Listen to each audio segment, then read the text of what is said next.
Perjalanan melintasi kota ini. Assalamualaikum dan salam sejahtera. Saya Nur Adlin Syahira, wakil wartawan dari IK Digital TV. Pada hari ini, suasana di dalam dewan disebuni rasa sayu dan hibur, namun penuh dengan rasa hormat.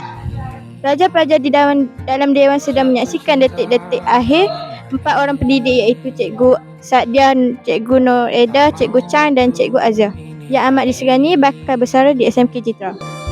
Penuhilah hati ini, tak lagi sendiri. Oh, dengannya, dengan dia langkahku sempurna.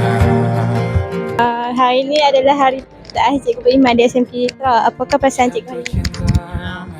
Perasaan tu banyaklah, gembira ada, sedih pun ada, terharu pun ada, dengan rasa dihargai lah. Dan sebutan orang banyak ini. Rasa banyak lah. Yang kecil lama kan, yang akhirnya kemudian perasaan ni macam dihargai kan. Apa Cikgu akan buat lepas bersara? Lepas bersara, setakat ni tak plan lagi, bagi berehat dulu sat.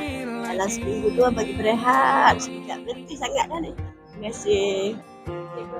Terus saya interview Cikgu. Apa kenangan manis kat Cikgu kat SMK? Dengan mana dekat sini, kerjasamanya itu daripada kawan-kawan. Okay. Kemudian saya sangat pelajar-pelajar yang sangat aktif, nakal tapi ceria. Cikgu. Terus saya interview teacher. Apa kerana murid yang teacher pernah ajak kat SMJ? Yang cikgu paling rindu lah, paling rindu lah kerana